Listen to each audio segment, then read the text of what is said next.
joining the March webinar with Michelle Lang, Positioning the Head. Welcome, everyone. Thanks for joining us today. And thank you, Beckett, for that introduction. We're going to be talking about positioning the head. This is a little longer webinar than usual. It's an hour and a half because we have so much to cover. And this has been sponsored by Stealth Products. We have learning objectives here, as this is a CEU course. Our learning objectives are that the participant will be able to list 3 causes of decreased head control. The participant will be able to list 3 strategies to provide posterior head support. The participant will be able to list 3 strategies to support the head for clients without any head control. And the participant will be able to describe how visual midline shifts may impact head position. Now, before we jump into some general assessment considerations, I want to make sure I introduce myself. My name is Michelle Lang. I'm an occupational therapist in the Denver, Colorado area, and I've been working in wheelchair seating and mobility for a number of years. And one of those areas that I often find myself challenged in is positioning the head. I see a lot of clients that have significant challenges in this area. Sometimes we can do just everything we can think of in terms of positioning our clients and still be left with a rather undesirable head position. So we're going to talk about some of the strategies that we could use to address that. While I do provide education for Stealth products, and this happens to be sponsored by Stealth here today, I do use a variety of products on the market with my clients because I see a variety of clients, and certainly no product meets all clients' needs, and I will attempt to present this information in an objective fashion here today. So in general, there's a number of assessment considerations that we need to keep in mind when looking at positioning the head. We have to provide a very thorough seating assessment because the position of the head, of course, is very dependent upon the position of the pelvis and the trunk. If the pelvis and the trunk aren't in a good position, the head will not be either. We also really need to keep in mind the seat to back angle and position in space, that tilt in space, to allow the client to find their best balance point. So even if a client still requires quite a bit of support from the head rest or head support itself, the point of optimal balance is still something that's important to find so that we're optimizing what little head control the client might have and taking advantage of that so that we do not need to rely as much on the equipment. What I'd like to do is start with a case study that helps us put this in context. And I'm guessing that a lot of you have seen a client with similar issues. This is Kian, and he has rather poor positioning that has led to extreme neck hyperextension and unfortunately quite a bit of choking. So right here, he's just in a generic activity chair. He's got quite a bit of kyphosis, trunk flexion going on, and posterior pelvic tilt. It's a little harder to see here in this picture, but trust me, it is there.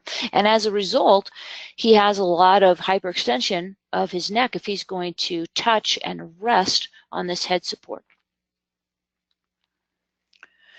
Now, we did ask the family and the folks at school why he was in this activity chair because he didn't look very good in it, and he had his own customized seating system right in the same room in his wheelchair.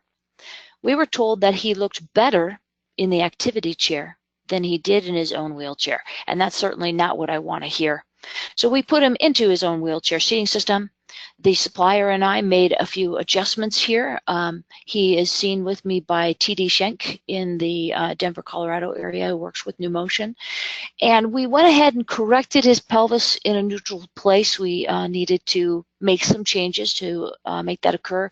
We adjusted his current head support some, but you can see that he is still in a lot of neck hyperextension. Something was still not right. So look at this picture. See if you can figure out perhaps what the problem is, why he is still in this neck hyperextension. And if you're awake and brave enough, go ahead and type it into that chat box. What would you adjust to help key in to counter this neck hyperextension.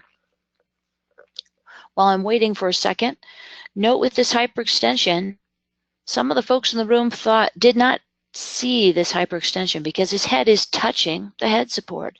But if his eyes were open for this particular shot, which they are not, his vision would certainly be skewed way up, and he's not in a safe spot for swallow or breathing.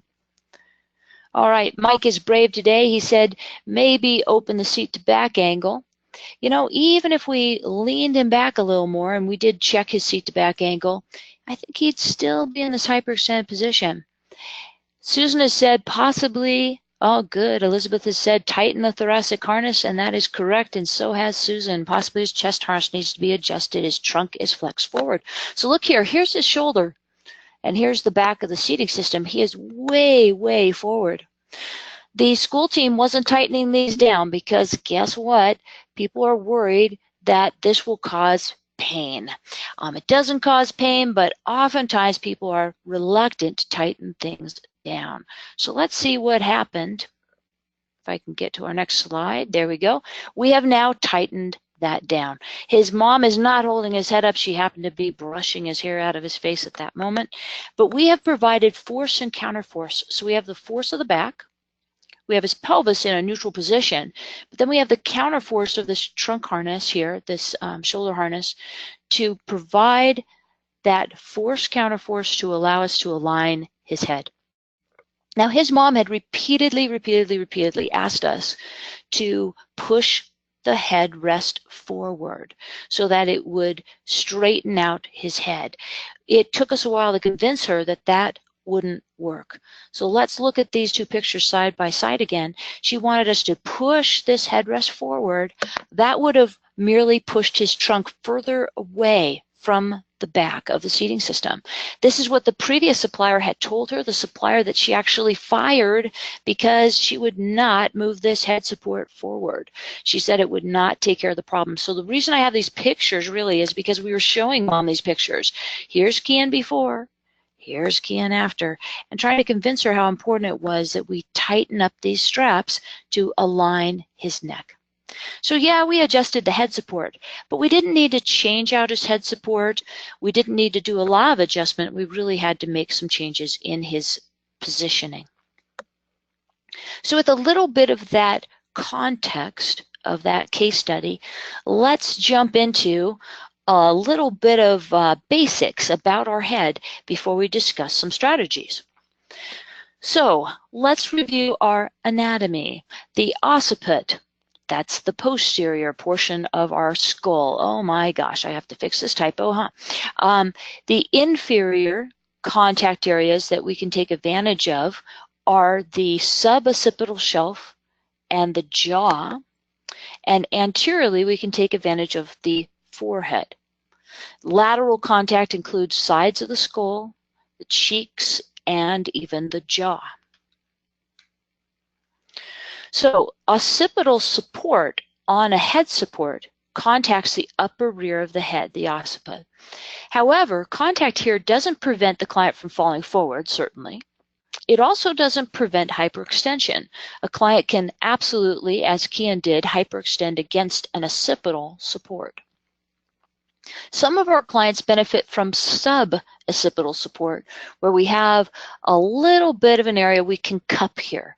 If you can take your hand and cup the base of your skull, you can feel that suboccipital shelf, and it varies from client to client. All of us have a little unique difference in our anatomy in this area. By providing some suboccipital shelf support, we can reduce neck hyperextension in a lot of folks because we're blocking their ability to do this, to extend or hyperextend at the neck. Again, lateral support can be placed several areas on the side of the head. It limits lateral flexion, which is like bringing your ear to your shoulder, and lateral rotation, turning my head to the side. Anterior support is designed to be provided in front of the forehead, and this can include forehead straps. But this can be challenging because our clients' heads don't typically move straight forward. They rotate forward. And that rotational movement allows many of our clients to rotate right underneath any anterior support that we place at the forehead. We'll talk about this more as we get into some anterior support strategies. We can provide inferior support not only at that suboccipital shelf that we were just discussing, but also under the jaw, and this was primarily in the form of collars. Some other things to keep in mind when we're looking at head positioning here.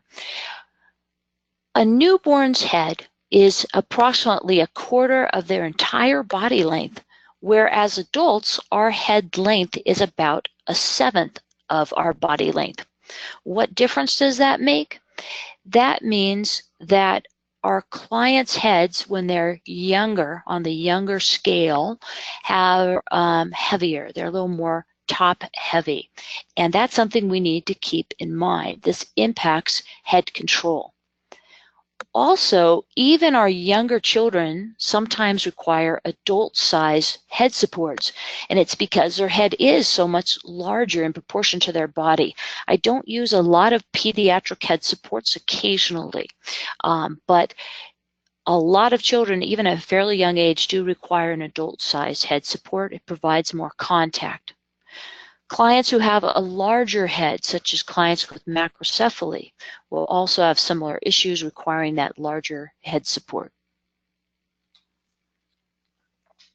Besides the length of the head, it's also helpful to think about the weight of the head. The average head weighs about 10 pounds. That's about the weight of a bowling ball.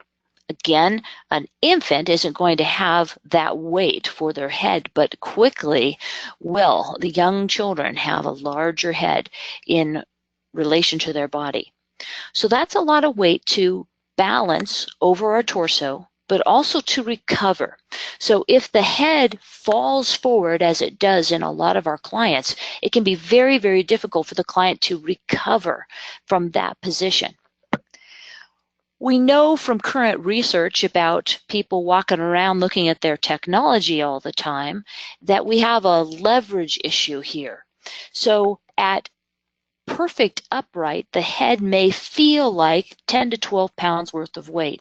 But even if we just tip forward about 15 degrees, that's not really that far, we now are recovering a weight of about 27 pounds.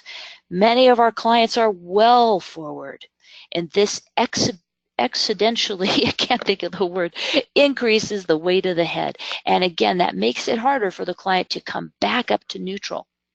I feel like a lot of our clients are either way forward or they throw their head backwards into a rather stacked or hyperextended position and are not often balancing in between.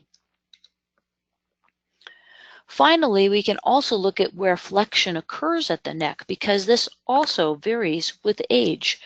As adults, we tend to flex at the C5, C7 level, but very young children flex much higher up, C2, C3 level, and somewhere in between for slightly older children.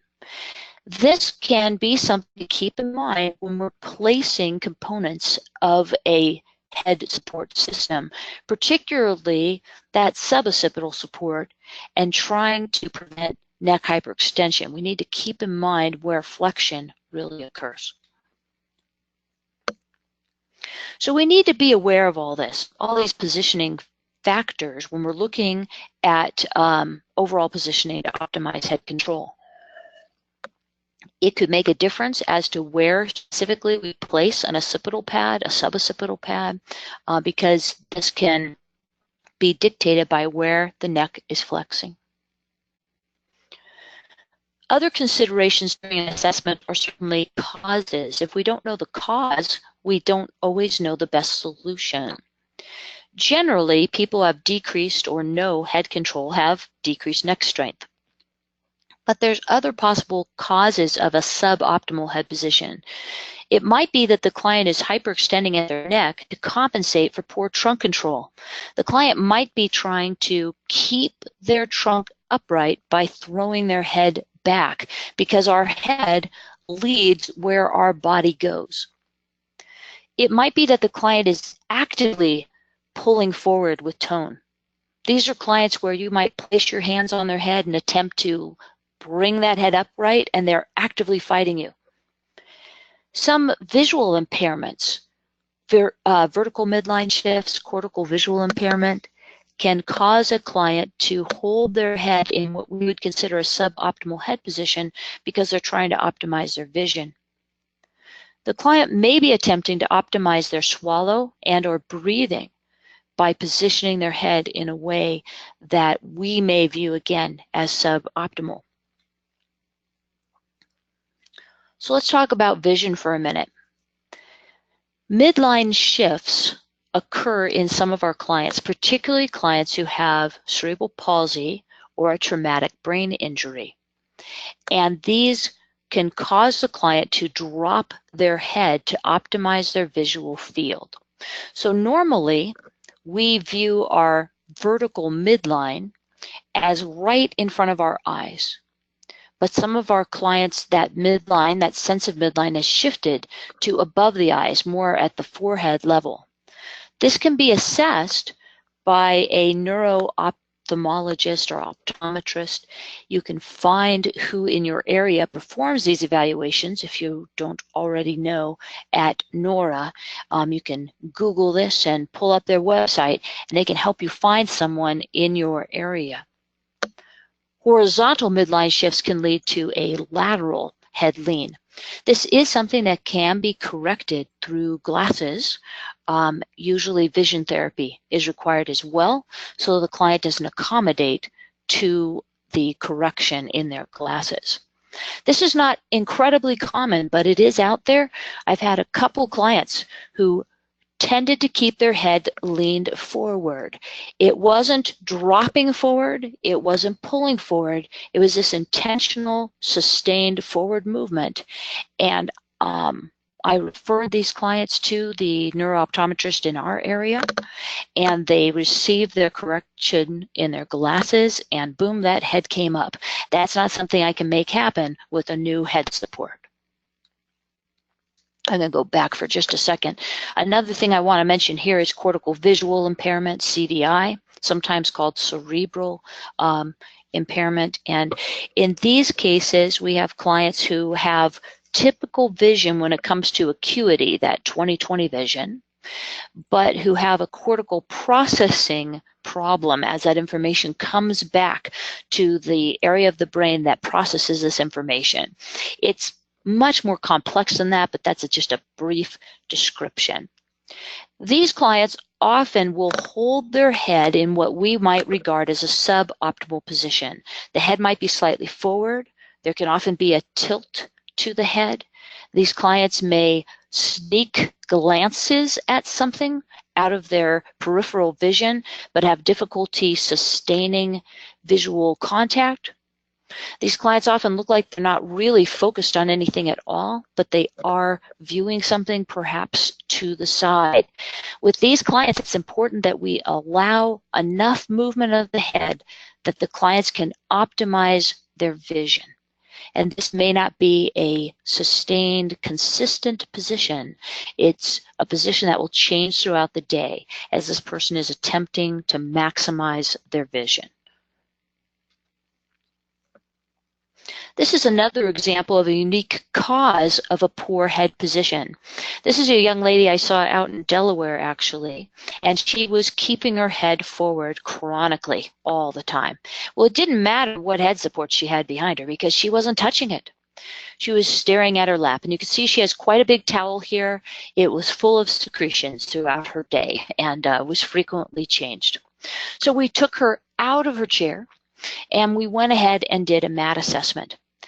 And I crawled up on the mat behind her and started playing with her seat to back angle to see if we could hold her at a certain position where she would bring up her head. Sure enough, I found that if I leaned her back enough, and it was a lot, that she lifted up her head. Not only did she lift her head, but I could hear her begin to swallow. I realized that when this young lady was any further forward in terms of her seat to back angle, that she couldn't swallow. And fearing that she would drown in her secretions, she would quickly pull her head forward to clear those secretions from her mouth. A lot of our clients have difficulty managing secretions. They may not have a very efficient swallow, a safe swallow, and so hang their head to keep their mouth clear, to prevent that from sliding down their throat and leading to possible aspiration. By placing her in this position, she was able to keep her head up. We did change her head support to one that worked better for her head position. And of course, vision's better, but primarily she was able to swallow safely. So in general, when we're doing our positioning assessment, we want to do whatever we can to get the pelvis in a neutral spot. We want to increase trunk extension and scapular retraction, because this is going to help the client to balance their head over their body. We may need to change the pull of gravity against the head by opening that seat to back angle or tilting the seating system. We don't want to rely completely on this. There's way too many clients out there that are staring up at the ceiling all day long because they can't keep their head up otherwise. But recline, that opening the seat to back angle or a tilt, can be used as part of our solution. If we think that vision is part of our culprit, we can refer to a neuro-optometrist. These folks can look for midline shifts.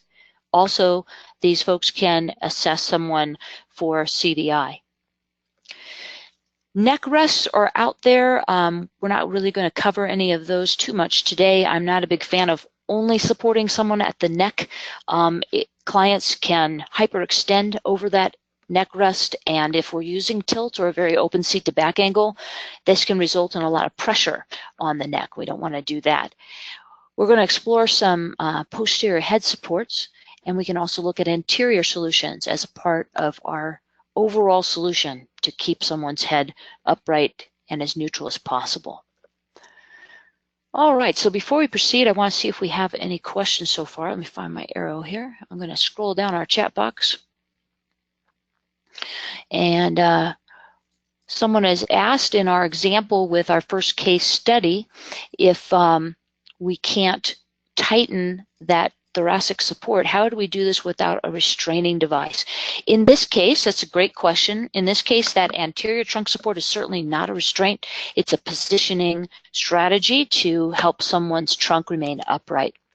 If you are looking for more information about restraints, if you're working in a restraint-free environment and they are disputing or misconstruing that anterior trunk support as a restraint, there's certainly resources out there. If you go to my website, and that website will be listed on our last slide of this presentation under resources, I have a link to a position paper that Resna did on this very issue of restraints versus postural support. I also have a briefer document that's frequently asked questions about this topic as well. So I hope that's helpful to you.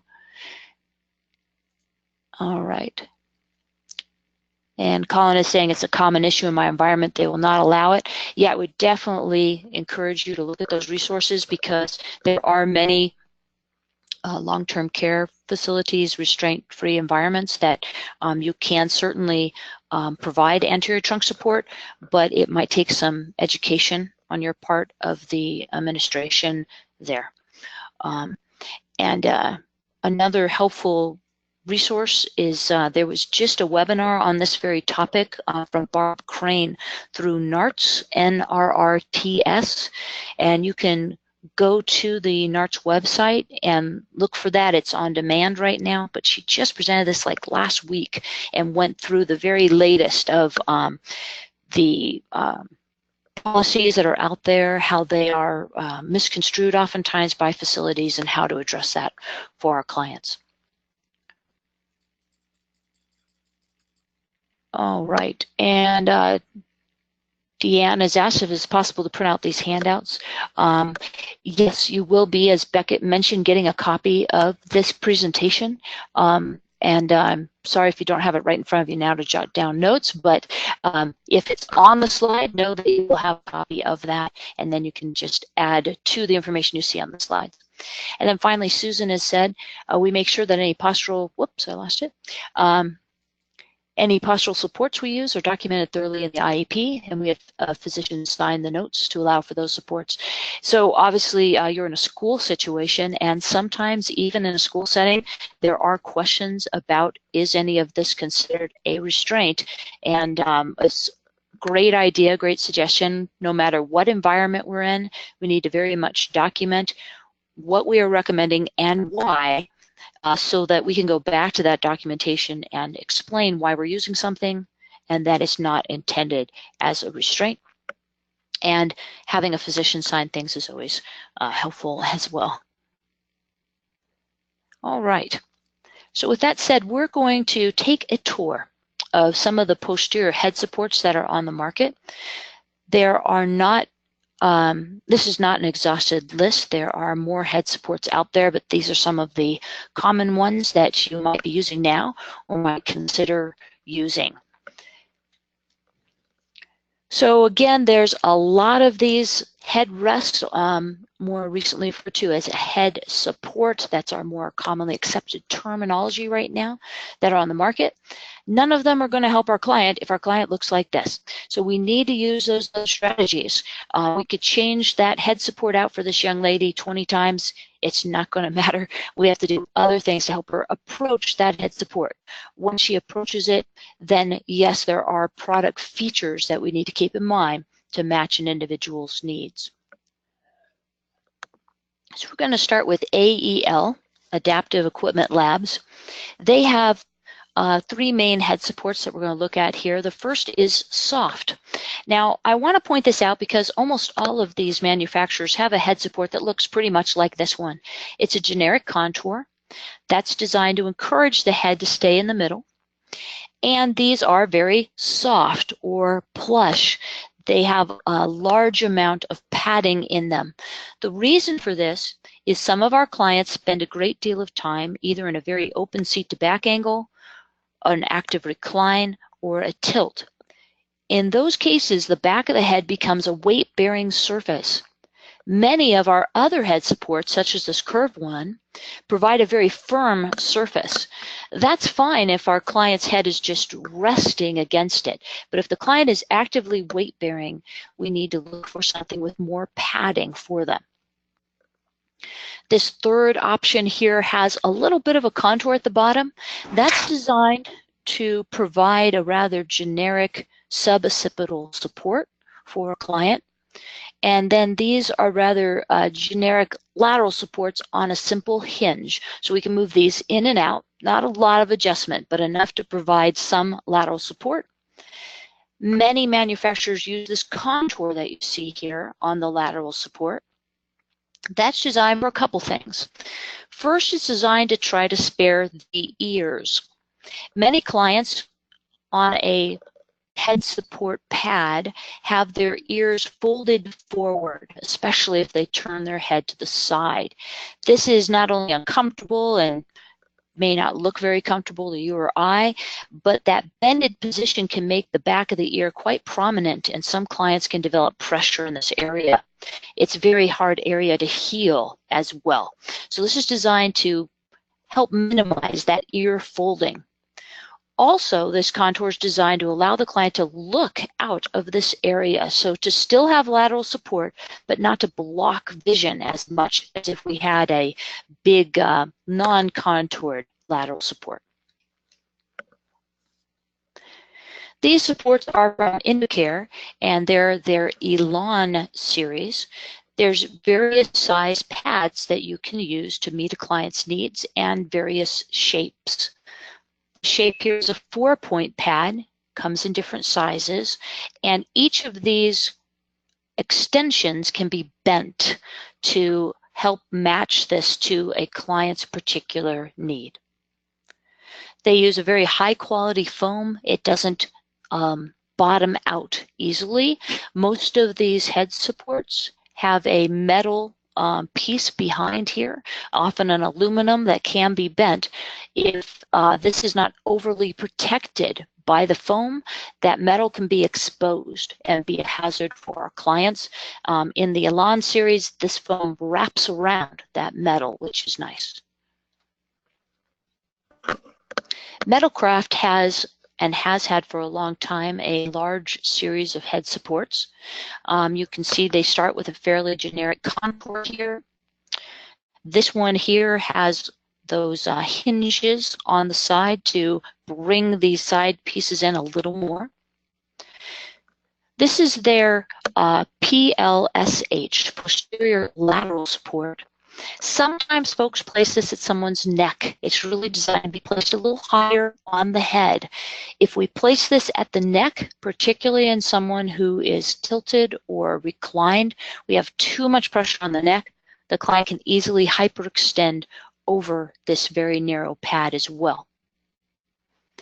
The plush adds a little bit of what they call occipital support, but it's really designed to be at the suboccipital area. So this curve sits behind the neck, and this thin pad is at the occipital area. Metalcraft also has the Hawk or head support adjustable wing collar. This one also is designed to sit just suboccipitally. There's a lot of pressure at the neck though. You can add an occipital pad with this, and I would recommend that you do so, particularly in someone that is tilted or reclined. This can lead to excessive pressure at the neck. They have this little roll here that's designed to try to encourage someone to keep their head upright. And this is the RATS, the rigid anterior trunk support. This is another support that's often placed at the neck. It's concerning to me. This is called an occipital ring, but it really sits suboccipitally. We could end up with too much pressure in that area. So you can add an occipital pad above this, and I would recommend that that is done. We then have AutoBac. AutoBac's been making head supports for a long time, and AutoBac has recently been purchased by Permobil, and this is under a seating line called New Tech. So that's where our AutoBac head supports are right now. This is a very recent change, and so this is all kind of sorting out a bit. I don't know if they will keep all of these products in their head support line, but for now they are still available. So they have that general concave shape again. They also have the second one where there's a little bit of lateral support here, but it's very low. It's not really designed to be lateral to the sides of the head. It might prevent a client from hooking a bit. Hooking is when a client drops their head forward and jams it in between the base of the head support and the top of the back. It looks scary. I don't know anyone who's really hurt themselves doing this, but usually it's everyone running to the client. And I have clients who definitely do it on purpose when they're bored in the back of the classroom. This might prevent some of that by filling in some of that space. This 3-pad has those hinges for generic lateral adjustment, and then they have their molded option. This top one has a little bit of a divot here. That's designed to provide some generic suboccipital support. A rather unique option that AutoBac has is this X-style headrest. This has aluminum that is covered in this padded material. These can be molded a bit to help support your client. It's designed to look somewhat like a clinician's hand, because how many times do we place our hand behind a client's head and say, this is what I need, I can keep their head upright. How do we make this happen? Now certainly this doesn't work as well as our hand. Our hand moves even if we think it's not, but that's the concept behind this unique style. Stealth has the Comfort Plus series, so again just a generic shape here that's well padded for people who might be weight bearing in this. There's a hinged version like we've seen before where these side pads can be moved forward. You can't see it on this picture, but the laterals used here do have that contour to help spare the ear and allow better vision. And this swing away assembly can be added to place a more targeted lateral support next to the client. There's a ball joint here and here to allow more specific placement. These are available pretty much on all of the Stealth head supports, and we'll see a clearer picture of that here on this slide. So this is showing that bar. You can put various shaped lateral supports here and get them in the exact position that you need for an individual client. Also from Stealth is their Tri-Comfort Plus series. The lateral supports here are fixed. You can't adjust them. It's just designed to provide a little more aggressive support on the side to encourage someone to stay in midline. It is kind of bulky and can get in the way of vision depending on how large it is. The Combo series has a hinge here on the side, but we have this contour shape on the lateral pad. And the All Positioning series has this shape here for our clients. It has a mild suboccipital support incorporated in there. Then we have the Ultra series. I use a lot of these with my clients because I have a lot of clients who need significant head support. So the Ultra series includes an occipital pad, a suboccipital pad, and lateral supports as needed for a client. This is Ruth, and she has that occipital pad here. The suboccipital is tucked under her hair here a little bit, and she has this lateral piece.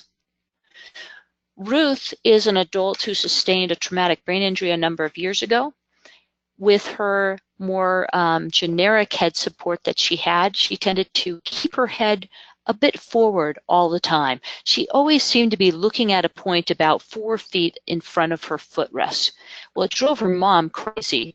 So her mom and Ruth fought about this all day long. Her mom would say, "Ruth, you put your head up." And Ruth would put her head up, and her head would slowly sink forward. And Mom would again nag her to put her head up. And they would fight about this literally all day long. So I watched Ruth very carefully. I tell you, it looks like I'm not doing anything most of the time I'm working with clients, but I'm thinking and I'm watching, and I noticed that every time her head came forward, that she would roll to her left just a little bit and then come forward. So I placed my hand by the side of her head, and if I gave her just that little bit of support, she could easily keep her head upright. So I went and grabbed this from my trunk because that's where it lives a lot of the time, and put this here on her chair. And with just this little additional support on the left side, she could keep her head up readily, easily, little effort throughout her day. And she wasn't fighting with her mom all day, so it was a win-win. So we're going to interrupt our tour for a minute of these available head supports just to talk about how we can build a head support. Many manufacturers offer a more modular approach where we can put together what we need, the parts and pieces we need, to better meet our clients' needs. And we're going to use the Ultra as an example. You know, most head supports have some type of occipital support. That's really the main heart of the head support. So we have to choose the head support that we want, the occipital support. We can choose a large or small size, again, remembering that children have large heads in proportion to their bodies. And so typically I will choose a larger occipital pad. It's also more contoured, at least on the Ultra, than this flat pad. And that provides more contact area for the client. Then I will look at the suboccipital pad, and this comes in different sizes as well. This is something that the supplier can often help with. They can measure the client to choose the best size suboccipital support. That sits just at the base of the skull. Then we can choose the lateral support that we believe this client needs. These also come in different sizes depending on how much contact area we need. The largest ones, these two I believe, you can bend the end of, and that can provide a little contour support even at the side of the forehead. We'll talk about that towards the end of this course.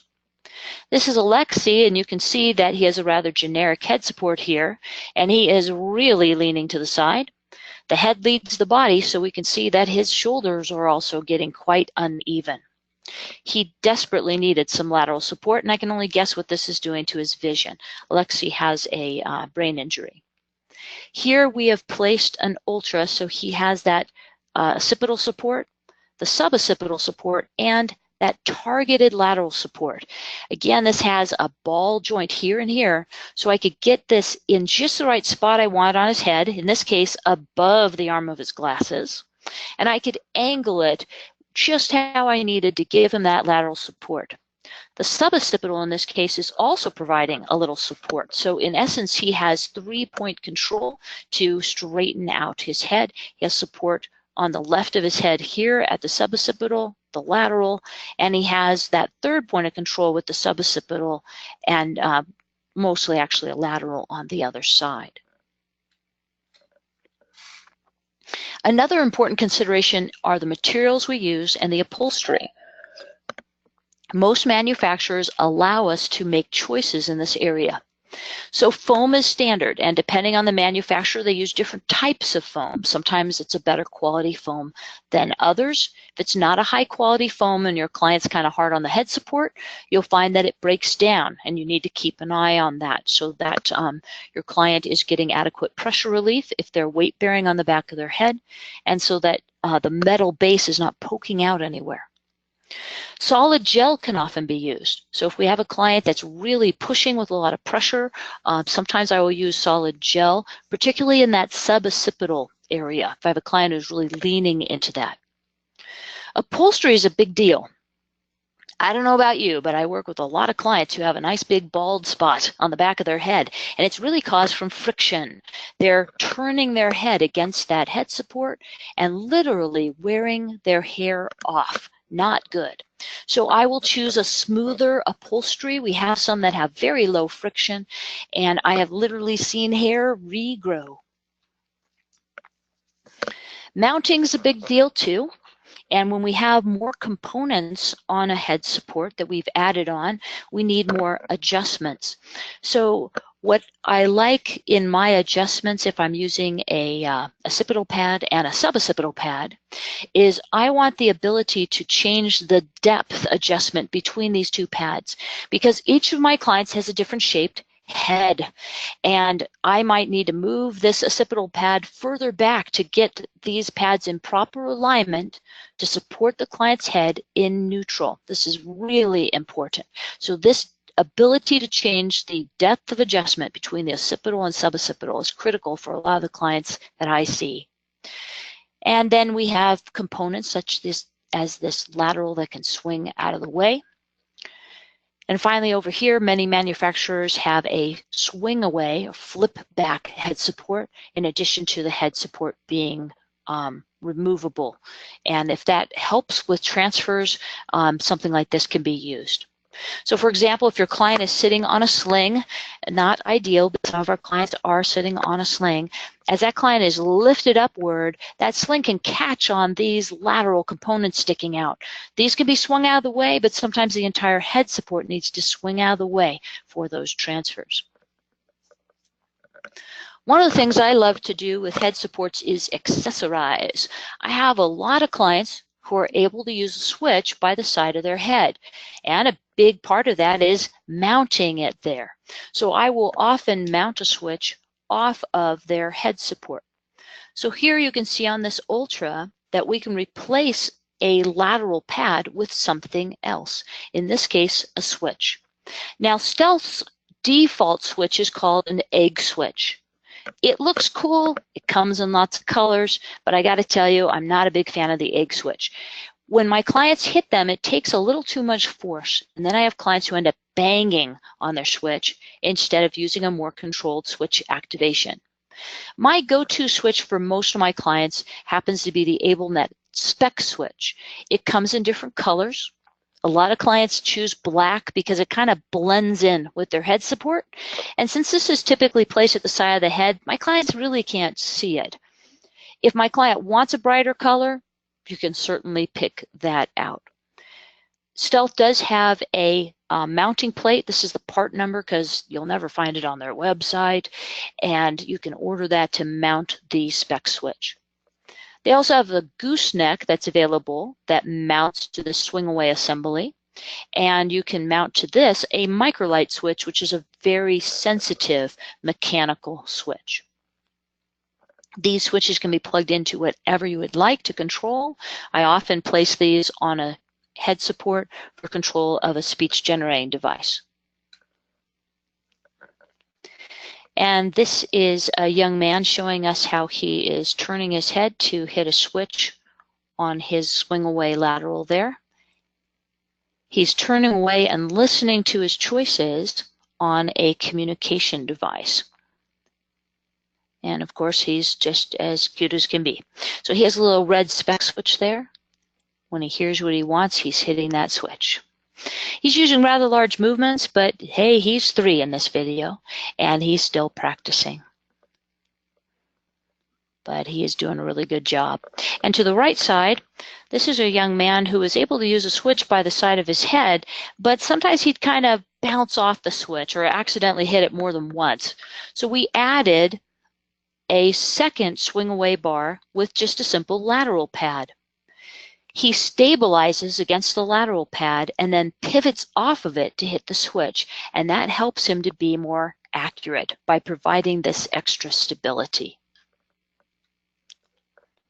Now you can see out of this pad on the right side of Spencer's head is a wire. Why? Well, there's a speaker in there. A lot of my clients can't see their display very well on their AUG-COM device, their speech generating device, and they listen to their choices instead, and that's called auditory scanning. So Spencer listens to his cues. He also gets some support from this pad here, and then he turns his head to the left and hits the switch to make his choices. Speakers are great. Our client can plug them into all sorts of things, listen to music, listen to that portable DVD player so the whole waiting room doesn't have to hear Barney sing. It can be really helpful for many things. For funding, I get these funded just fine when I explain that it's being used for auditory scanning on a communication device. If it's being used to listen to the latest song on the radio, then funding is more difficult and the family usually has to do private pay. So let's look at a quick case study here. And I see we have a few questions, and I will be getting to those the next time I take a break for questions. So keep putting those in there. Hannah is not in a good position. I've checked out her positioning. She's in a molded seating system from Aspen Seating, and she's looking great, but her head is really propped to the side. She's leaning to the side. She certainly doesn't look very happy. Vision affected, swallowing and breathing we can assume is affected. You can see she's on oxygen, and I'm guessing that she's certainly not in her optimal breathing spot. So here we have placed her in one of these head supports where we can adjust each of these pieces individually. So again, I took this out of my trunk, and she has a occipital support here underneath her ponytail. She has the suboccipital and a lateral support. This is the side she was leaning so badly to, but between the lateral support of the suboccipital and the lateral support of this pad here, she was able to keep her head aligned. We also use the suboccipital because if I only held her head up, she had a tendency to go into hyperextension, and this was preventing that as well. Her head position was improved so much that she was able to keep her head upright and not only do that, but hit a switch on the left side of her head for a communication device. Because, believe it or not, my job this day was not to look at her head support or her head position. It was to figure out how she could use a communication device. I was a little distracted by her head position. Once we got her head position taken care of, access was actually quite easy. So before and after, we have a not so happy Hannah, and now we have a thrilled Hannah who can look around, she can breathe better, she can swallow better, and she can now use a switch as well, a bonus, to use her communication device. All right. Another option, going back to our tour from Stealth, is the eye-to-eye. This is a unique head support. It's actually referred to by Stealth as the head, neck, shoulders positioning system, as it provides more than simple head support. This was actually created by a therapist, Leslie Fitzsimmons, in New Jersey, out of frustration that everything she was trying for her clients was not working. So like a good therapist, she got out a bunch of foam and towels and duct tape and swim noodles and scissors and put together something that looked roughly like this. When it worked for many of her clients, she approached Stealth, who decided to take it to market. One of the advantages of using this head support is that the support is suboccipital and at the very lower occiput. It does provide more than just neck support if you order it tall enough. This can really be customized. The advantage of this is there's no pressure on the occiput, and there's some clients who extend in response to contact with this area. It's a reflexive response. Now in this picture here, Brian, he does have a small occipital pad in addition to this eye-to-eye, which is good because this is a pretty narrow eye-to-eye, and we need to distribute that pressure and prevent hyperextension. He looks like he has a little bit of hyperextension in this picture. And I think we have another picture of him coming up. We actually had to make some adjustments to his system. By providing these arms on the side, this encourages a more midline position and prevents those kids from dropping their head and hooking underneath the head support and between that and the top of the back. Also can minimize neck hyperextension. This is Christopher. Christopher had a very similar position as Hannah did. I was sitting in an IEP, and they were talking about like math and English, and I'm an OT, and I don't really care. But what I did care about is this. I was not happy about his head position. So being bored in the meeting anyway, I snuck out of the room, no one really noticed, went to my trunk and pulled out an eye-to-eye, and I tried it on him. So I always have Allen wrenches in my pocket unless I'm at the airport, and I put this on his seating system and sat back down. No one really noticed. They're still talking about math. And finally, someone said, "Hey, Christopher's keeping his head up. What happened?" Well, for Christopher, this rather generic head support was just not enough support. But he did very, very well with the eye-to-eye. He proceeded to smile the rest of the meeting, make eye contact with folks, and we quickly got him going with some communication and eventually power mobility. But it all started with his head position. Now, I tried the eye-to-eye with Hannah, who we saw just a few minutes ago, and it didn't work well for her. I can't always guess what's going to work. I really can rarely guess what's going to work. If I'm going to get funding approval for something, I need to try it out. So I try these things with my clients. A lot of these pictures are because these are the pictures at the end of Christopher's report. And that funding person who doesn't know Christopher at all can say, okay, yeah, this doesn't look good. And I could see where this looks better. And that's why someone's asking me to pay for this. And that makes it more likely that I'm going to get an approval. For Hannah, the Ultra happened to work better. For Christopher, the eye-to-eye worked better, even though they had a very similar head position. Adjustment is important. This is Jesse, and he has an eye-to-eye, but it's out of adjustment. Again, someone, where we weren't quite sure who, kept adjusting his eye-to-eye, and you can see he's in a bit of hyperextension. The funny thing this day is I was asked to come out to the school because Jesse was having difficulty using his communication device. Well, he uses eye gaze. So look at his eyes. He's looking up at the ceiling.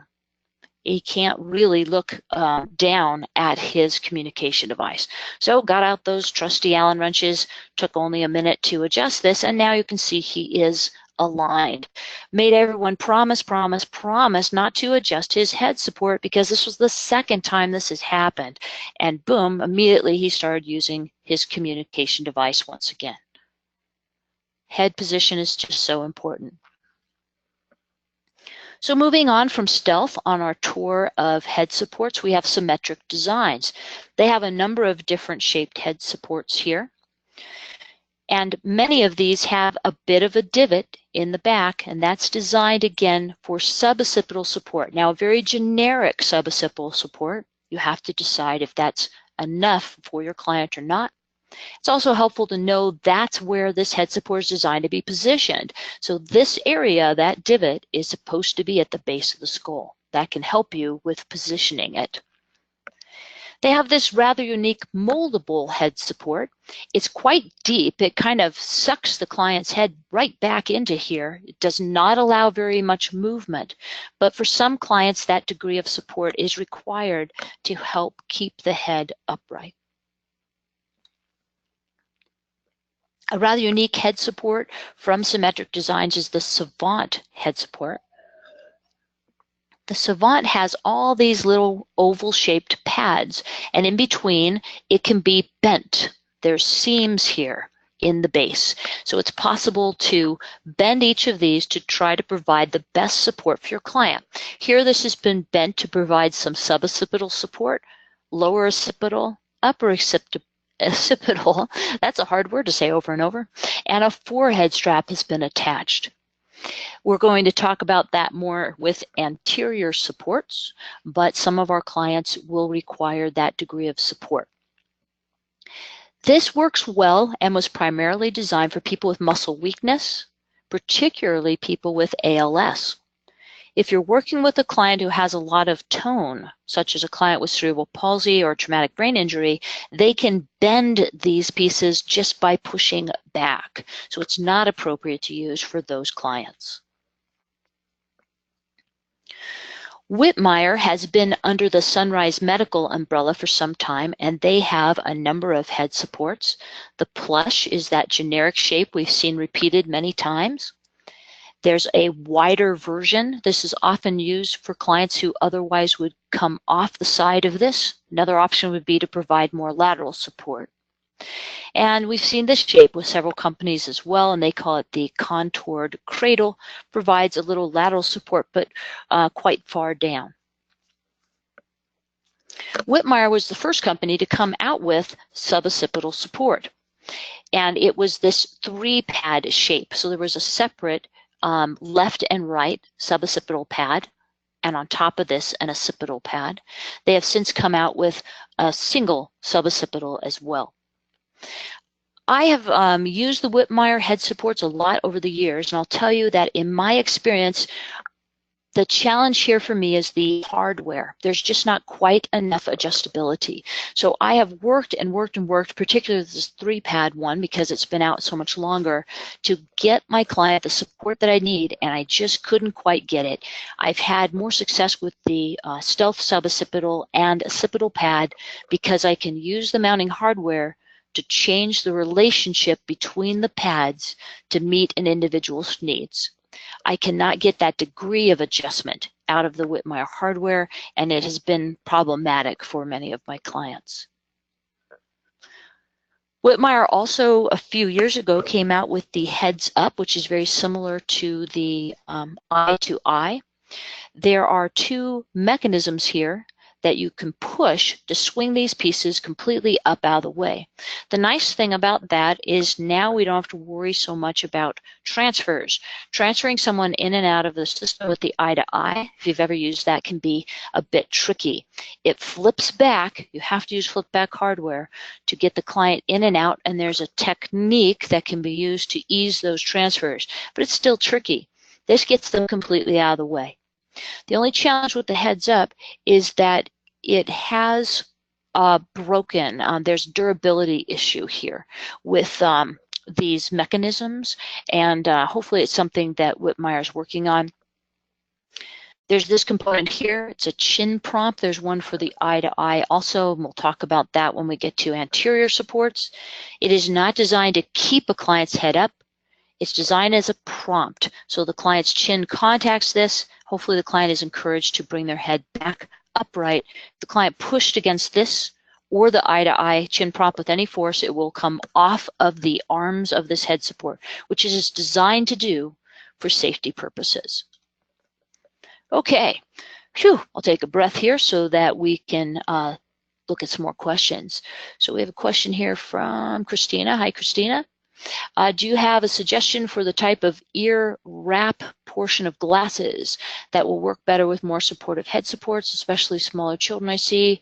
Constant problem. So yeah, hopefully I answered that when we were looking at some of these head supports.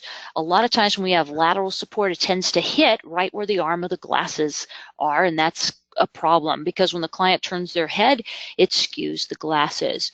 If we use some of the more targeted lateral supports, it's easier to get above and behind the arm of the glasses. Tom has asked, oh, and you probably asked before I said that, if I tried Christopher in the modular. Oh, no, you know what? I didn't say that. I'm sorry. No, I did not. I just tried Christopher in the eye-to-eye, and he looked so good in it and liked it so much that I didn't bother putting the Ultra on. I certainly could have. With Hannah, I started with the eye-to-eye. She didn't look good in it, and that's when I changed to the Ultra that she looked well in. All right, and Christina's asked actually is usually the suboccipital support that pushes up on the portion of the glasses behind their ears. Oh, yeah, so that suboccipital support, depending on the angle, can push on the rear portion of the glasses that wrap around behind the ears. And I see now what you're trying to explain. You can change the angle of the suboccipital support, and this is where we might have to compromise a little bit because the optimal placement angle of that suboccipital support to cup the base of the head may interfere with the glasses, and you can tip that downward a little bit to spare the back of the glasses. The other option is to see if the family is willing to explore a different pair of glasses where there's not the same degree of interference. And Susan has asked, how are you able to trial so many different headrests on a single chair? Don't they each have their own different mounts? Do you have mounts in that trunk of yours as well? I do, actually. But for Christopher and Hannah, they actually were already using a Stealth Comfort Plus headrest. So since they already had a Stealth headrest on their chairs, I was able to use the same mounting hardware, and that really helped. So I was able to change those out fairly readily. I do have a box of some spare parts sitting in my trunk, so I will sometimes quickly change out a mounting plate if I need to see if a head support will work. If I'm in an evaluation with a supplier, depending on where I am, but particularly if I'm at the supplier's office, they can usually make those changes pretty quickly. And it's well worth it to see if this is going to work for a client. Okay, I think I got all those questions so far. Oh, how about one more? Deanna's asked, are there limitations with changing out headrests if the chair is less than 5 years old? No. I'm not a big fan of all those timelines. None of us are, right? But if we can justify that there's a reason that we're changing out a headrest, we certainly can. So in Christopher and Hannah's situations, I'm not sure how old their head supports were, but clearly they needed a different one. So I was able, again, to use those pictures to explain why the current head support was not working. I have to be honest, I've had a few funding sources say, why was the first head support recommended in the first place? Well, if I didn't recommend it, I really can't answer that. It gets tricky because somebody recommended a head support that clearly isn't working. And I think sometimes funding sources are asking for a certain degree of accountability about whether someone else needs to be responsible for the fact that an incorrect headrest was provided. That has only come up a few times in my experience. All right, so we're going to jump back in here. If you have more questions, feel free to keep typing them in there and we'll get to them the next time we take some questions. So what about clients who have a fixed kyphosis? This is Jesus, and he has quite a bit of fixed kyphosis, so I can't do much to extend his trunk. I can't do a whole lot even at his pelvis. What do I do with his head? Clearly, his head support's about 20 feet behind him. Well, maybe not 20, but it's way, way back here. It's not doing anything for him. So what do we do? Well, someone who is in this fixed kyphotic position, and often with a degree of posterior pelvic tilt, if we help this pelvis get into a neutral position, we're just throwing the head further forward. And this is why these clients slide into this position. If I was to pull this person into a neutral pelvic tilt, the head is now far forward of the pelvis. The client cannot keep their head upright. Certainly their visual field's impacted as well. So what we need to do is either open the seat to back angle or tilt the client until the head is balanced over or just behind the pelvis. And Jesus, actually, his head is still a little forward, if you draw a line here, of his pelvis. We need to tilt him even more. That's going to allow him to balance his head as much as possible, to negate any neck hyperextension as much as possible. And that is going to make him safer. We then sometimes have to get specialized hardware. Each of these manufacturers will make an extremely long horizontal bar to bring this headrest up here. It looks really funky when the client is out of the chair. I've had people say, "What in the world are you doing? This headrest is halfway out here." But once the client's in there, you can see why that is required. The challenge in long-term care is that long-term care closets don't usually have tilt and space or chairs that we can open the seat to back angle sufficiently on to get the head over the pelvis. That's a challenge. And so we have to get in there and really explain to the administrators why it is so critical to have this type of system for a client, and see if we can loosen up those purse strings a little bit. Usually my conversation will go something like this. Mrs. Smith is going into the cafeteria for breakfast. She's in a significant kyphosis. Her head is way over her thighs. When someone goes to spoon oatmeal into her mouth, she has to lift her head. Now she is severely hyperextended and at grave risk of aspiration. Now, if I swallow my oatmeal wrong, I'm going to sputter and cough and embarrass myself. But I probably can clear it. Mrs. Smith probably can't because she's 85 years old. If a little bit of that oatmeal gets down where it shouldn't for me, I probably will be okay. Mrs. Smith will probably get pneumonia. And a lot of people in long-term care die of their last pneumonia.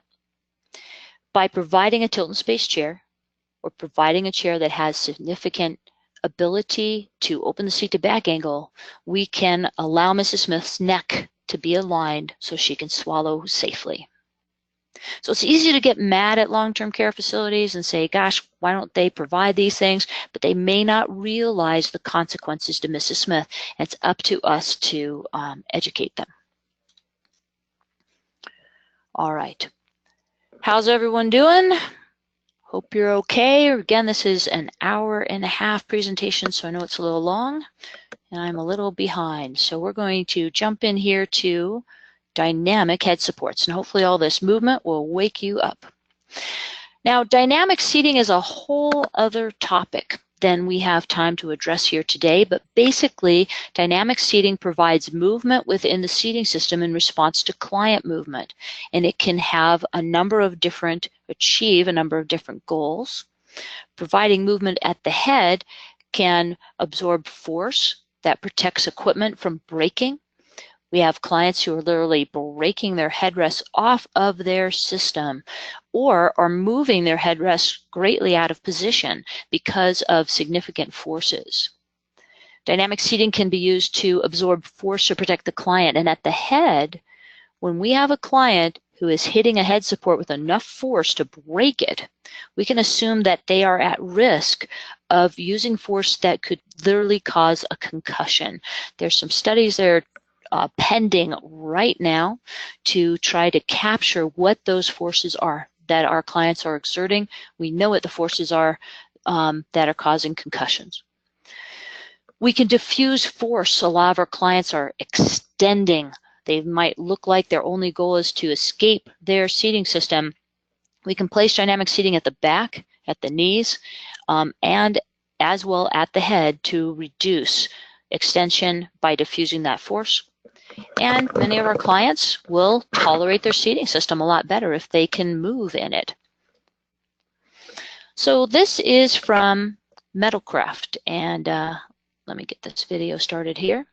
This is a prototype. As far as I know, they have not released this yet, but you can see how this moves in response to client movement, absorbing those forces. This is a unidirectional system, meaning that the client has to move directly in that posterior line to activate this. If the client rotates while they move back, such as when using that ATNR, some of these unidirectional systems will jam. Here on the left is a system from Miller's, and it has a spring. The shroud has been pushed back. The shroud is there because these springs often are filled with hair, and we don't want our client's hair to be pulled out. This moves directly rearward. The one on the right moves in this arcing pattern. My concern with the one on the right, I'm not a big fan of this one, is that it moves so far back that if my client is in a setting where maybe someone hasn't tightened that pelvic belt very well, my clients are very capable of jumping up and over that back. AutoBac has this dynamic rock and lock headrest bracket, and I'm sorry I don't have a video of this. There is a mechanism under this silver shroud that allows us to move rearward about 1.5 inches. It is a unidirectional, or well, technically bidirectional mechanism, so it will only respond to that movement that's directly rearward, not so much rotation. And the shroud, again, is there to protect hair, but also busy little hands that might be near this chair. It's designed, of course, to work with the AutoBac head supports. Seating Dynamics has this dynamic headrest. They have a single axis that is in this video here. It responds to movement back. Even though this says single axis, I have found that if you push well on the side of this, it will still move backwards. The multi-axis better captures rotational movement, and the head pad itself will move to the side, and I don't yet have a video of that. Their hardware is designed to work with a variety of companies' head pads because they do not manufacture head pads themselves. And this is from, someone said advance the slides. Beckett, is my slide in the correct location? Talking about the stealth tone deflector. Want to make sure we're not having any technical issues. So the stealth tone deflector is designed to move 10 degrees in any direction. Here, the person demonstrating this, Gabriel Romero, who works for Stealth, is exerting quite a bit of leverage. Typically, it wouldn't move quite this far. But it's this hockey puck shaped piece, and it can be attached to either the suboccipital or the occipital component. Typically, you're going to put this on the suboccipital. It's designed primarily to protect hardware rather than provide a lot of movement for the client. So if your client cannot tolerate very much movement at the head, and many of our clients can't without eliciting more extension or flexive activity, then this is a good option. All right, I think we're okay because I'm not seeing anyone else telling me to advance the slide. This is from Symmetric Designs, and it's called their Axion Rotary Interface. It allows a client to turn their head side to side. It does not move rearward.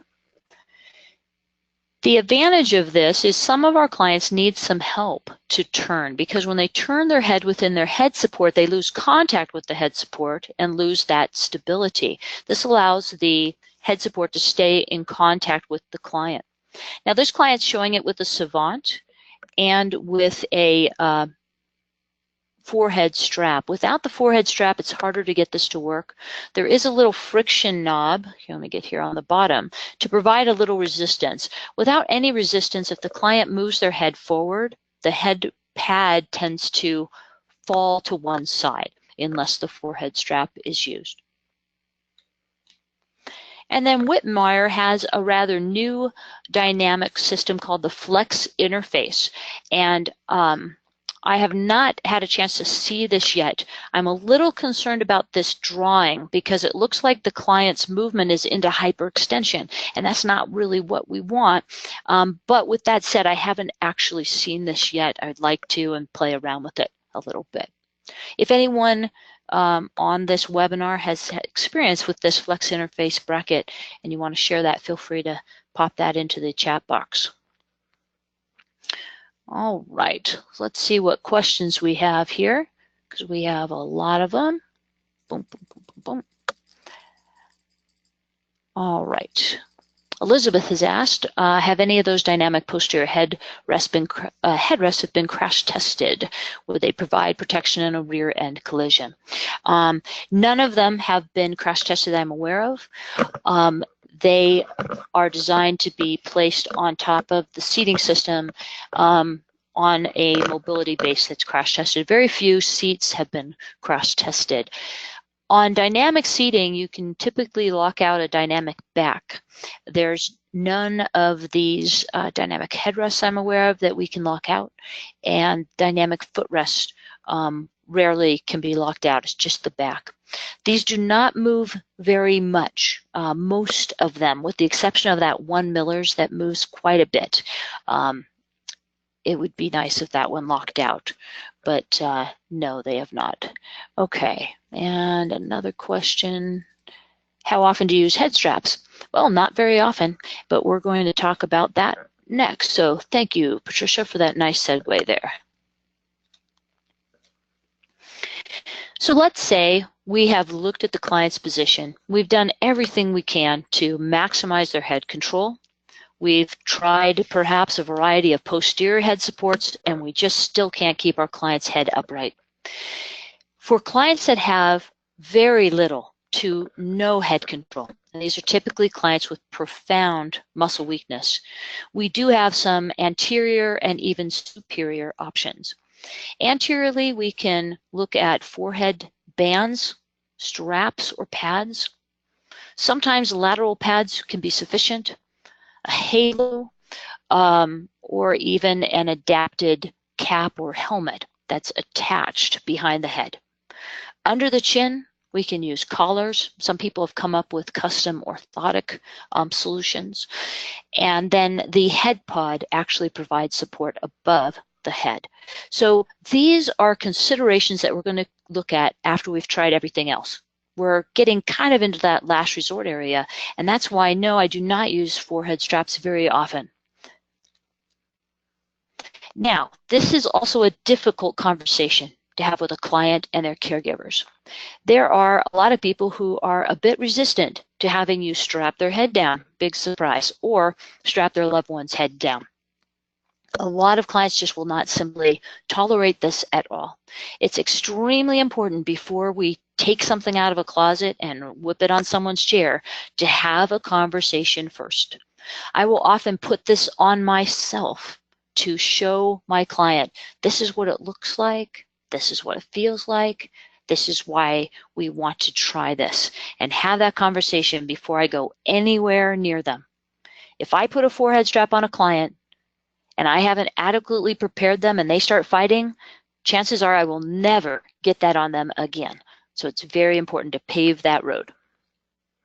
Very controversial too, whether to use these type of supports in transport. If we're using an anterior head support, it's very important to use an anterior trunk support. Certainly in transportation, but also just in general, because if that client moves forward at all, and we have their head secured at all to that system, and their chest moves forward, we're putting them at risk of injury.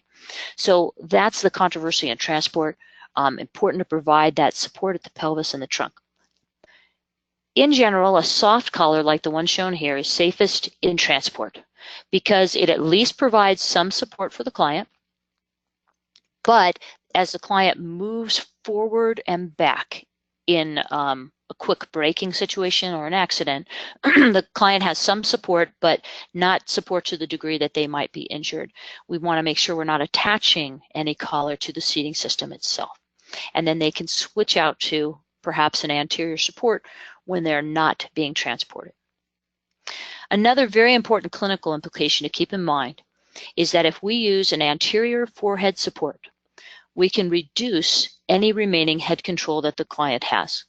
So if this client has just a little bit of head control, we will be impacting that for the client. This is important to keep in mind, important to discuss as a team. Under the chin supports, limit active range of motion.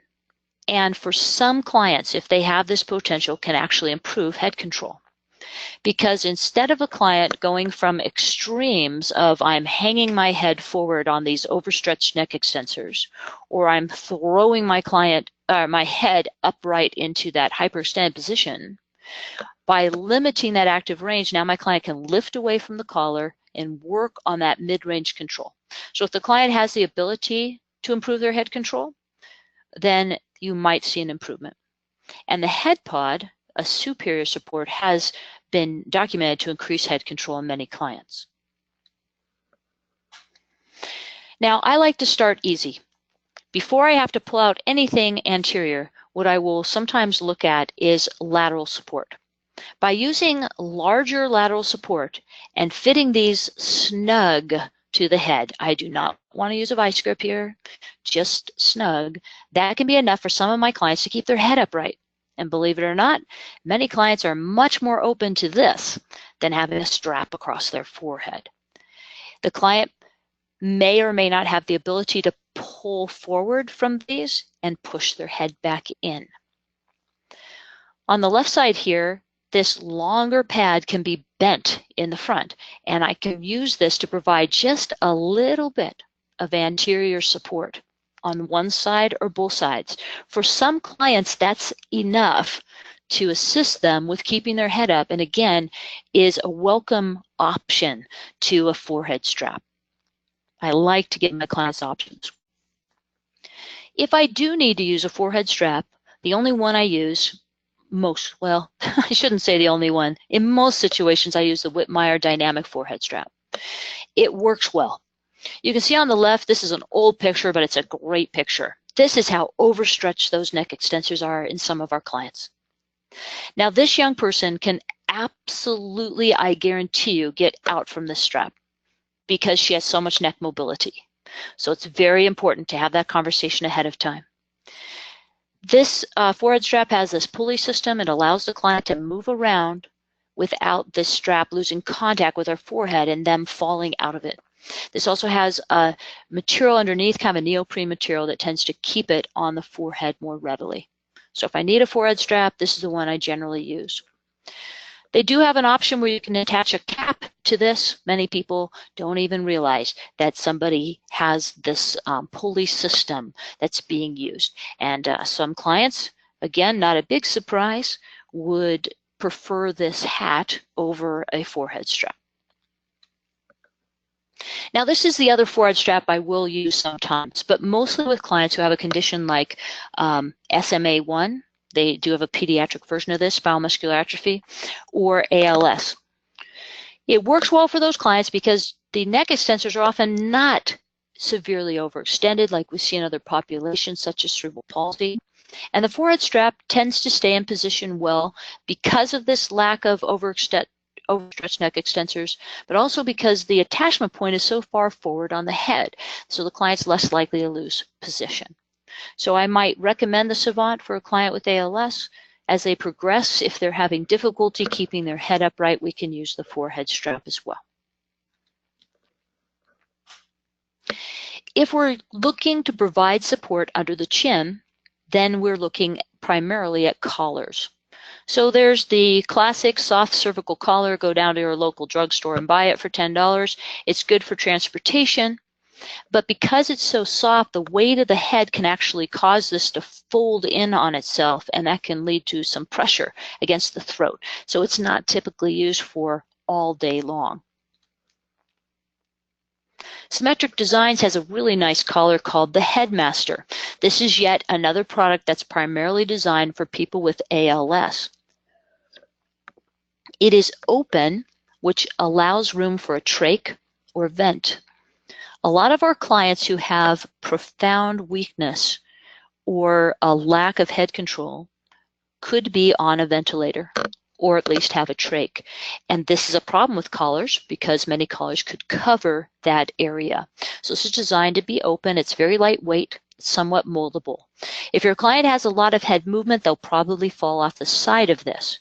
But if they don't have much head movement, this works very nice. It does come in different sizes, and I have used this with a lot of children with SMA type 1. Danmar makes a large volume of different collars. You can check out their website. This is one of them. Many of the collars are not open for a trach or vent, and so would not work with that population. A classic Danmar collar that's been around for a very long time is the Hensinger. And I see someone had asked about that a moment ago, so we're going to talk about that now. The Hensinger is it's split here at the front, and that allows use with a trach or a ventilator. It is made out of foam material that's skinned, and then you cover that with socks. You can change out the socks when they get wet because people who use collars often have difficulty managing their secretions as well. And if we have secretions on top of a collar, we get a real big wet mess here, rashes and everything else. So it's important to absorb that if possible. You can color coordinate them with your outfits, etc. This Hensinger collar does connect to the back of a head support to keep someone's head further upright. We want to make sure it's not attached during transport. The Stealth Eye-to-Eye we saw earlier, and I mentioned that the Stealth Eye-to-Eye as well as the Wittmeyer Heads Up have this chin prompt. It's designed to break away if there's a lot of pressure. It is just that, a prompt to encourage someone to keep their head upright. And then finally we have the head pod. You can see in this video, this young man has a very poor head position. This system is placed on the head. It's basically a suspension system. When it first came out, it was not designed to attach to a wheelchair. It was designed to be used therapeutically, but it's being used more and more in wheelchairs. You can see now that without the head pod, he's able to keep his head up. I don't think he has it connected at this point. It looks like he might have something attached to his head, but he has seen an improvement in his head control. Again, that's what it was originally designed for. I do worry about this just a little in that it is basically a suspension system and that we're working with an area of the head that already has weak musculature around the neck, the vertebrae there in the cervical area, and want to make sure we're not creating an issue there. So our overall goals with addressing decreased head control are to improve swallow, feeding, breathing, to prevent that huge overstretching of the neck extensors that we see in many of our clients. Sometimes we have the opposite issue where the client spends so much time hyperextended that the neck extensors can actually become shortened. We want that nice capital flexion, that good chin tuck position. This position helps with function, vision, and especially in growing children, we want to prevent subsequent distortions that can occur at the neck and shoulder girdle when the head remains in a poor position. So we are going to take questions here in just a minute, but I want to make sure I get to our take-home message. Positioning the head, we can see here, I hope, requires far more than just picking out the right headrest. We have to assess someone's seating, determine what's causing that lack of head control, those suboptimal positions, and address them. There are far more interventions than the head support itself. Dynamic options can be helpful for some of our clients. And sometimes the solution really isn't as hard as it seems. It's easy to overcomplicate things. We need to use our best tool, our eyes and our hands, and then match that to an appropriate product. It is difficult to recommend this stuff if you don't have it around. So contact your suppliers and manufacturers. Many of them will send you equipment to try with your clients. Before you make those recommendations, take those before and after pictures. Put them in your documentation. It really does help the funders to understand what we're trying to accomplish. Before we take some extra time after the webinar is formally concluded, I do want to thank you for your time. I know some of you might have to run a little quickly, and make sure that you have contact information for Numotion, for Stealth, and for myself. So I am now going to turn to some of our questions. We're going to be available for another 15 minutes, so feel free to type any questions that you need.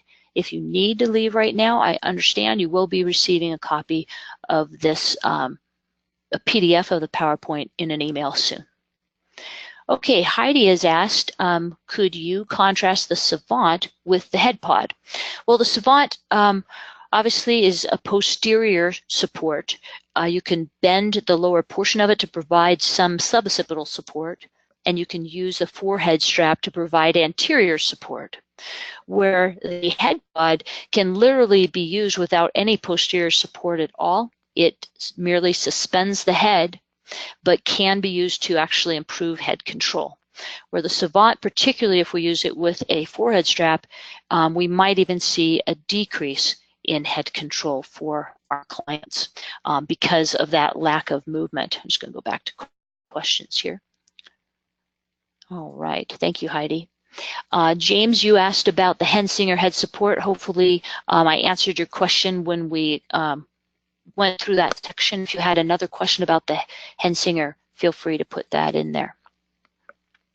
Okay, I'll wait a moment for people to catch up with their typing with any other questions about positioning the head. We've had some great questions so far. Those are all very important questions, from transportation to funding to restraints. Thank you, Heidi.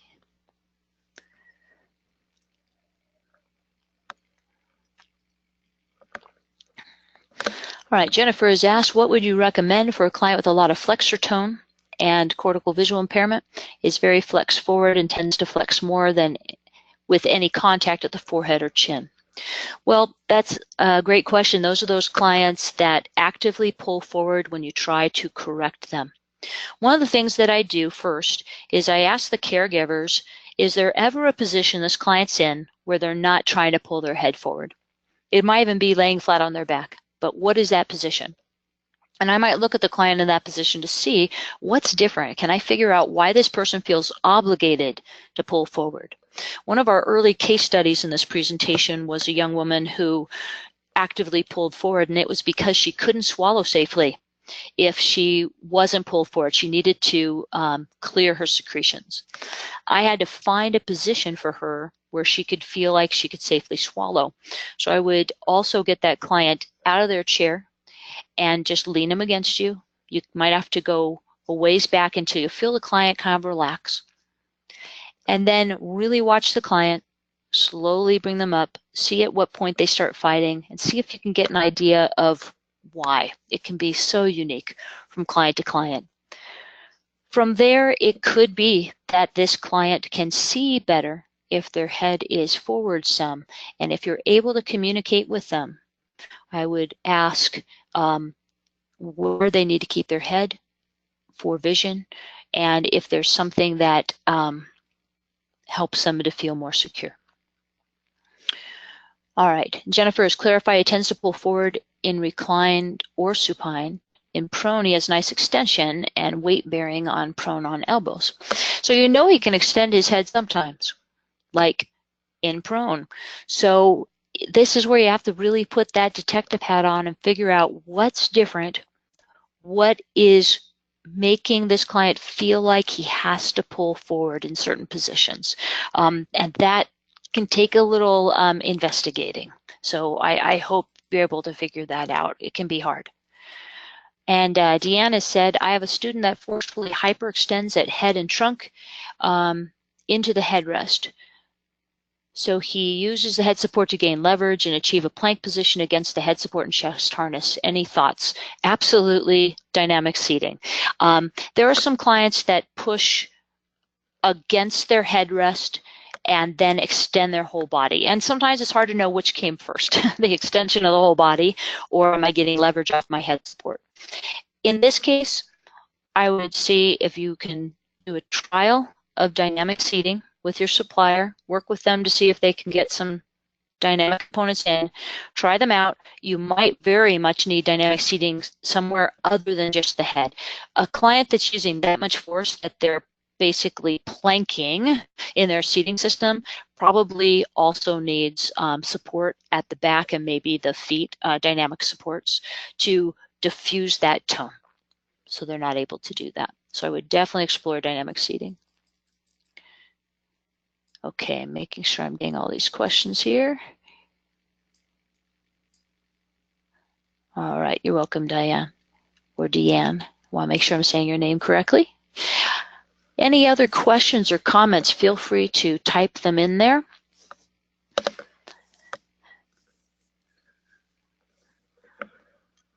And later on this year, we're going to be doing a Numotion webinar on dynamic seating, and did one about a year ago.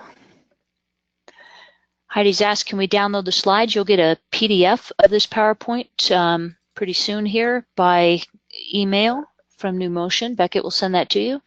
Thank you very much, Jamie. My children might disagree with you, but thank you so much.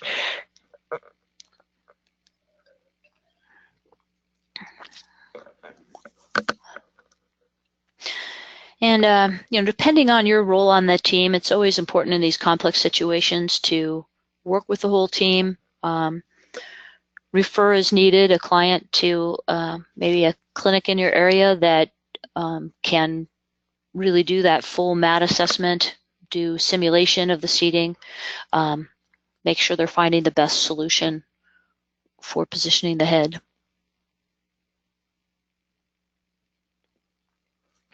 Great. I'll wait another minute just to make sure we don't have any more questions. And then we'll let Beckett wrap us up.